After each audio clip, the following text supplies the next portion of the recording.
Hey, welcome back. Sometimes I think the most profound conversations in the universe aren't spoken in words, but in numbers. They're hidden in the static between stars, waiting for someone, somewhere, to be listening at just the right moment. I'm Ibnul J. Farabi, and this is the Curiosity Compendium. So picture this. It's a hot, muggy August night in 1977. In the flat farmlands of Ohio, a giant ear is pointed at the sky. The Big Ear radio telescope, a sprawling metallic mesh, is silently sifting through the cosmic noise, a project searching for a whisper of intelligence beyond our world. And then it happens. For exactly 72 seconds, the silence breaks. A signal, louder than the background hum of the cosmos, screams into the receiver.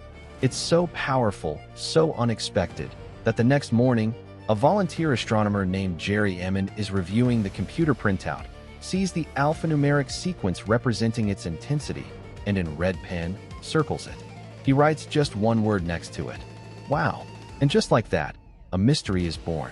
This is the story of the WOW signal, the blip that has, for nearly 50 years, refused to be explained, a tantalizing candidate for a message from another civilization, and a perfect lesson in the agony and the ecstasy of the scientific search. Let's rewind a bit. To understand why this was such a big deal, you have to understand the context. This was the era of SETI, the search for extraterrestrial intelligence.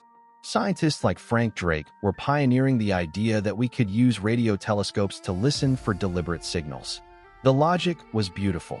The radio spectrum is a quiet highway through the galaxy, and a narrowband signal, a pure, focused tone, would stand out like a laser beam in a fog of natural radio noise. It would be a technological signature, a beacon saying, "We are here." The Big Ear telescope was part of this quiet, hopeful search. It wasn't scanning continuously. It was fixed to the Earth's rotation, so any given point in the sky would drift through its view for exactly 72 seconds. That's your critical time frame. Now, back to the signal itself. What made it wow? First, its intensity. It was 30 times louder than the cosmic background. Second, it was almost perfectly narrowband, centered on the hydrogen line frequency of 1420 MHz. Now that's key. Hydrogen is the most common element in the universe.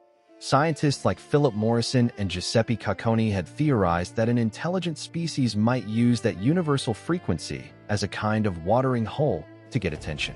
It's the galaxy's most obvious channel, and this signal was ringing that bell.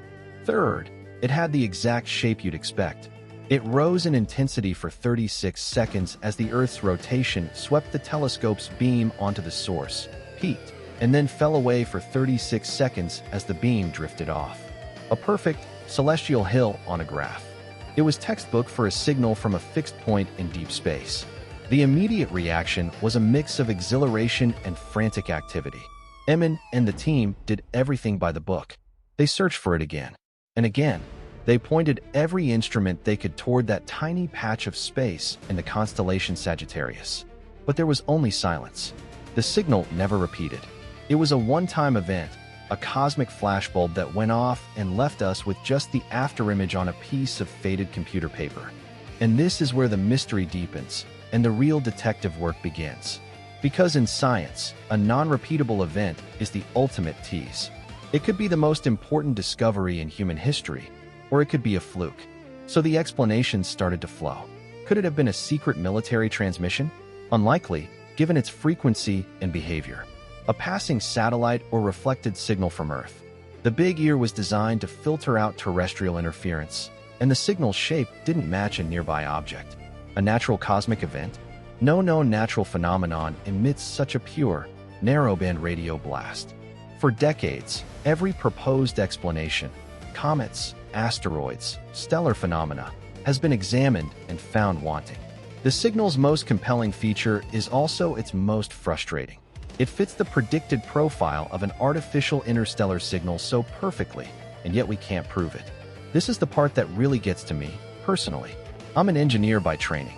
I build things to solve problems, to create repeatable, testable results. The WOW signal defies that instinct. It exists in that haunting space between noise and signal, between coincidence and communication. As a storyteller, I'm captivated by its narrative. It's a single, perfect sentence shouted into a void, heard once, and then lost. We're left forever wondering who, or what, might have been speaking. It also makes me reflect on our place in the cosmos. That signal came from a direction with no known stars, hundreds, maybe thousands of light years away. If it was a message, think about the timeline. It was emitted before the pyramids were built. It traveled for millennia, through interstellar dust and empty space. And for 72 seconds, it brushed against our tiny, fledgling technological consciousness. And then it was gone. We might have just missed a scheduled transmission that repeats every 1,000 years. Or perhaps it was a beacon that shut off long ago. Or maybe, just maybe, it was the cosmic equivalent of a short circuit, a natural phenomenon we still don't understand. The not knowing is the point. The legacy of the wow signal isn't an answer. It's a question. It's the reason we keep looking up. It validated the SETI approach, proving that if a signal is out there, our methods can find it. It turned a speculative science into a disciplined hunt. And for all of us, it's a reminder of the scale of our curiosity. We are a species that will build giant ears out of metal and wire, point them at the darkness, and listen for decades, all for the chance of a 72-second blip that might mean we're not alone. So, what's the takeaway from our cosmic flash in the pan? For me, it's this. The universe is under no obligation to make sense to us on our schedule. The wow signal is a masterpiece of ambiguity. It teaches us humility, that our moment of discovery is just a flicker in cosmic time. But it also teaches us profound hope. Because for one evening in 1977, in the quiet of an Ohio field, the data said that we might not be the only ones wondering. And sometimes, the question itself is more powerful than any answer we could imagine.